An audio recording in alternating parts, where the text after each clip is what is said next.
สบายดีบรรดาท่านผู้ฟังที่เคารพในทุกประเทศที่พัฒนาแล้วพื้นฐานที่คาดบ่ได้คือรัฐแห่งกฎหมายซึ่งหมายถึงรัฐที่ปกครองและดำเนินไปตามกฎหมายบ่แม่นตามอำเภอใจ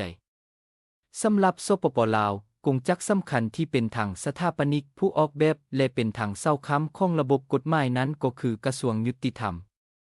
เวียกงานของกระทรวงนี้อาจจะเบิ่งคืออยู่เบื้องหลังแต่มันคือรากฐานที่สำคัญยิ่งของความสงบความเป็นระเบียบและความยุติธรรมในสังคมมื้อนี้พวกเขาจะมาเจาะลึกถึงภารกิจและหน้าที่ตามความเป็นจริงของกระทรวงยุติธรรมภารกิจที่1การเป็นใจกลางของขบวนการสร้างกฎหมายเวียกงานนิติกรรมภารกิจที่สำคัญที่สุดของกระทรวงยุติธรรมแม่นการเป็นเสนาธิการด้านกฎหมายให้แก่รัฐบาลขบวนการสร้างกฎหมาย1ฉบับบ่แม่นเรื่องง่ายมันมีขั้นตอนคือ 1. การค้นคว้าและหางเมื่อรัฐบาลมีนโยบายใดหนึ่งกรมสร้างคดีนโยบายและนิติกรรมของกระทรวงยุติธรรมจะเป็นผู้ค้นคว้าข้อมูลหลักการสากลและหางเนื้อในของกฎหมายขึ้นมา2. การประกอบคำเห็นหางกฎหมายนั้นจะถูกส่งไปให้กระทรวงอื่นที่เกี่ยวข้องประกอบคำเห็น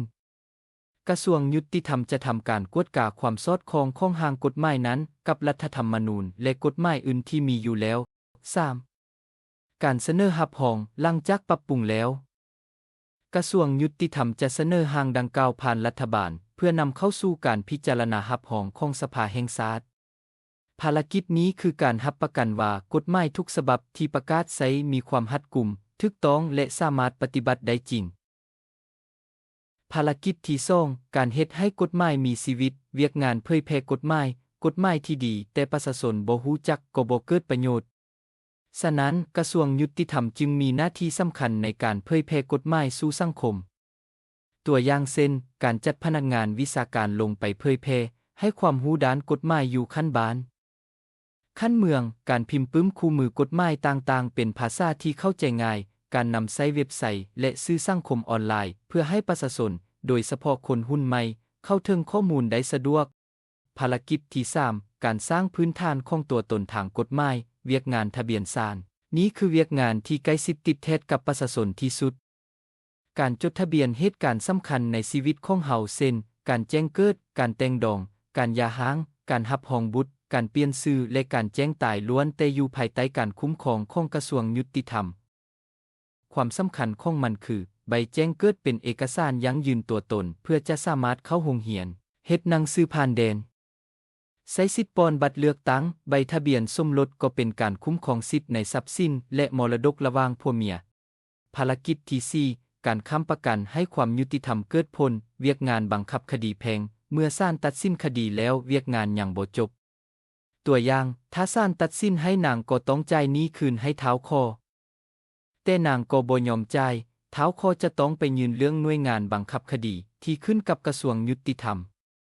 พนักงานบังคับคดีก็จะดำเนินการตามขั้นตอนกฎหมายเช่นการยึดทรัพย์สินของนางก็เพื่อขายทอดตลาดและนำเงินมาชำระหนี้ให้ท้าวคอเวียกงานนี้สำคัญหลายเพราะมันเฮ็ดให้คำตัดสินของศาลมีความศักดิ์สิทธิ์และสร้างความเชื่อมั่นต่อระบบยุติธรรม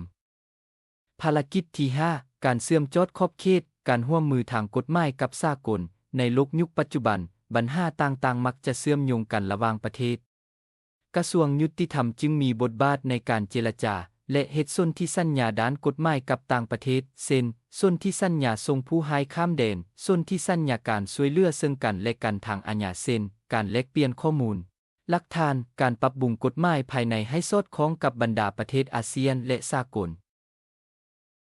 จากที่กล่าวมาทั้งหมดจะเห็นได้ว่าภารกิจของกระทรวงยุติธรรมนั้นกว้างขวางและลึกซึ้งมันบ่แม่นเพียงการหางกฎหมายแต่คือการสร้างระบบนิเวศทางกฎหมายทั้งหมดตั้งแต่การให้ตัวตนทางกฎหมายแก่ประชาชนการศึกษาอบรมจนถึงการค้ำประกันให้ทุกคนได้รับความยุติธรรมอย่างแท้จริง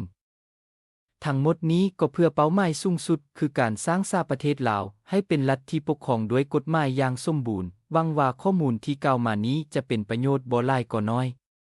อย่าลืมกดไลค์กดแชร์และกดติดตามเพื่อบ่ให้พลาดข้อมูลดีๆ